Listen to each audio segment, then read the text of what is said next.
సర్వమంగళ మాంగళ్యే శివే సర్వార్థ సాధకే శరణ్యే త్రయంబకే దేవి శ్రీనారాయణీ నమోస్తుతే. అన్నపూర్ణే సదాపూర్ణే శంకర ప్రాణవల్లభే జ్ఞాన వైరాగ్య సిద్ధిర్థం భిక్షాందేహి చ పార్వతి. ఓం గురువే సర్వలోకానాం విషజే భవరోగిణాం నిధయే సర్వ విద్యానాం దక్షిణామూర్తి నమః. గురుభ్యో నమః. హరి ఓం. అందరికీ శ్రీ పరాభవనామ నూతన సంవత్సర ఉగాది శుభాకాంక్షలు.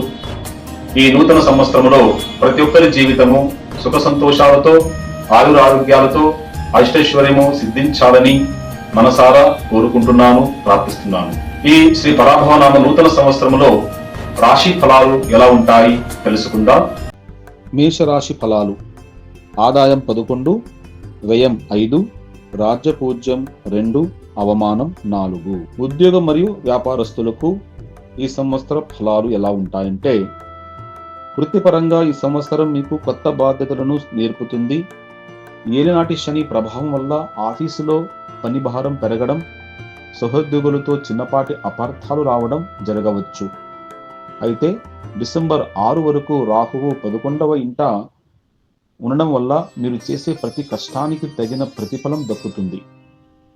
డిసెంబర్ తర్వాత కొత్త పెట్టుబడులు పెట్టేటప్పుడు 1-2 సార్లు ఆలోచించి నిర్ణయం తీసుకోవాలి.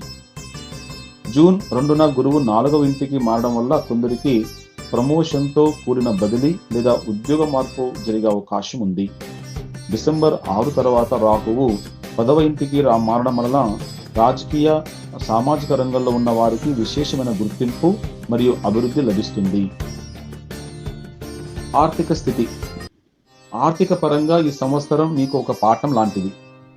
ఒకవైపు ఏలినాటి శని వల్ల కుటుంబ అవసరాలకు, ప్రయాణాలకు లేదా శుభకార్యాలకు మీకు ఊహించని ఖర్చులు లభిస్తాయి. కానీ భయపడాల్సిన అవసరం లేదు. 11వ ఇంట ఉన్న రాహువు ఆ ఖర్చులకు తగిన ధనాన్ని ఏదో ఒక రూపంలో సమకూరుస్తూ ఉంటాడు. షేర్ మార్కెట్, పాత బాకీలు, స్థిరాస్తి అమ్మకాల వల్ల మంచి లాభాలు పొందుతారు. కుటుంబం మరియు వ్యక్తిగత జీవితం. తోబుట్టువులతో సత్సంబంధాలు, గృహంలో శుభ ఫలితాలు, శుభ కార్యక్రమాలు జరగవచ్చు. సంతాన ఆందోళన పట్ల కొంచెము జాగ్రత్త వహించండి.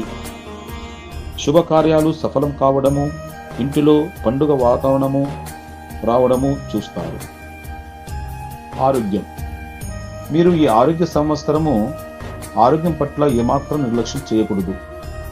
ఏలినాటి శని ప్రభావం ప్రారంభం కావడం వల్ల పాదాలు నొప్పులు, కీళ్ల నొప్పులు, రాత్రిపూట నిద్ర లేని సమస్యలతో బాధపడవచ్చు. కుజుడు 12వ ఇంట జాగ్రత్త అవసరం.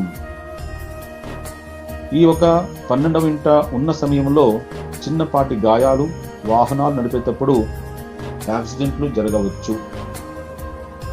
క్రమ తప్పకుండా యోగా లేదా ధ్యానం అలవాటు చేసుకోవడం వల్ల మానసిక ప్రశాంతత పొందుతారు. పరాభవనామ సంవత్సరంలో మేషరాశి వారికి పరిహారాలు. శని ఆరాధన. ఏలినాటి శని ప్రభావం ఉన్నందున ప్రతి శనివారం శివాలయ దర్శనం చేసి నువ్వుల నూనెతో దీపారాధన చెయ్యండి. హనుమాన్ చాలీసా. ప్రతి మంగళ శనివారాల్లో హనుమాన్ చాలీసా పఠించడం వల్ల వృత్తిలోకి ఆటంకాలు, మానసిక ఒత్తిడి తొలగిపోతాయి. గురుగ్రహ శాంతి, గణపతి ఆరాధన ఇలాంటి పూజల వల్ల సత్ఫలితాలు మీరు పొందుతారు. గురుభ్యో నమః.